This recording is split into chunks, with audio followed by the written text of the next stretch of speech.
जी good morning. Good morning. Very good morning. Good morning.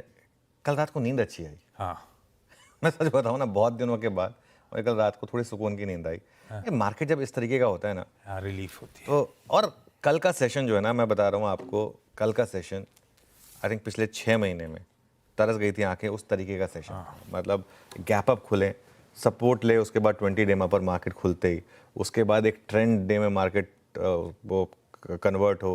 Bank Nifty देखिए आप, सबसे बड़ा सेक्टर। कल सुबह हमने आईटी की बात की थी कि आईटी में भी शॉर्ट कवरिंग आएगी। कल सुबह आईटी भी एक बार नीचे खुलने के बाद मौका दिया आपने, हाईएस्ट पॉइंट पर जाकर बंद हुआ। कल हमने मेटल्स की बात की थी, मेटल्स देखिए किस तरीके से कल चले। तो ये एक कल मार्केट में रियल एस्टेट देखिए आप, आखिरी में पीएसयू बैंक्स देखिए, पीएसयू इंडेक्स देखिए, एडवांस डिक्लाइन देखिए। कल लग रहा था कि बुल इज बैक।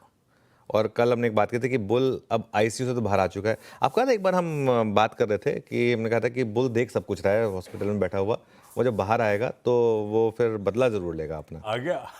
अभी तो खैर आईसीयू से बाहर आया है, अभी भी जनरल वार्ड में है। थोड़ा जैसे हम कल डिस्कस करते थे, बिल बन रहा है उसका, एक बार वो क्लियर हो जाएगा उसके बाद फिर वो जनरल वार्ड से ही बाहर आएगा। और एक चीज़, कमज़ोर बेयर पहले ही मैदान छोड़ चुके हैं। पिछले 2 दिन में जिस तरीके की शॉर्ट कवरिंग हुई है, मैं थोड़ी देर में डिस्कस करूंगा, आपको डेटा के साथ बताऊंगा। कमज़ोर बेयर पहले ही मैदान छोड़ के जा चुका है, स्ट्रॉन्ग बेयर अभी भी बचा हुआ है। और एक चीज़ मैं अभी भी क्लियर कर रहा हूँ, अभी भी ये मान लेना कि बस अब मार्केट यहाँ से सीधा वन वे हाई लगाएगा और ऑल टाइम हाई लगा देगा, ये अभी थोड़ी सी जल्दबाजी होगी। थोड़ा सा हमारा काम और ये ना ऐसी कॉल कभी लेनी भी नहीं चाहिए कि अब मार्केट यहाँ से और 26,000 चला जाएगा या 21,000 चला जाएगा। पहले मैंने लिए लाइफ में कॉल, ठीक है, गलती होती है, उसको आपको चेंज करना होता है, तो ये लेने की ज़रूरत भी नहीं है।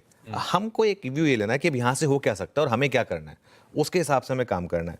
अब हमने 22,150 पर, आपको याद होगा, एक लॉन्ग का व्यू लिया था, क्योंकि तब शॉर्ट का ट्रेलिंग स्टॉप लॉस लगा था, जो सेल ऑन रैली ट्रेड चली आ रही थी, वो नेगेटिव हुई थी उस दिन 22,150 पर, और 22,300 के स्टॉप के साथ लॉन्ग रहने की बात हुई थी।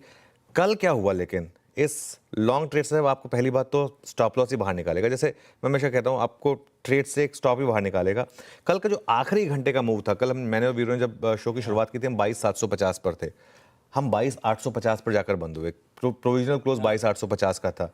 कल का जो आखिरी का 100 पॉइंट की रैली आई ना, आखिरी के 1 घंटे की, उसने आपको एक जो एक फ्रेश ब्रेकआउट था, उसने आपको एक बहुत शानदार स्टॉप दे दिया। वो स्टॉप लॉस क्या हो गया, 22,750। वो जो कल की आखिरी घंटे की रैली है ना, उसका स्टार्टिंग पॉइंट। अब आप अपने ट्रेलिंग स्टॉप लॉस को 22,750 पर ले आए।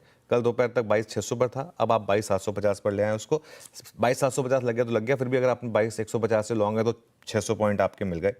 22,800 को सबने कहा था एक बहुत बड़ी रेजिस्टेंस है, हमने भी कहा था, सबने कहा था 22,800 सबसे बड़ी दीवार है।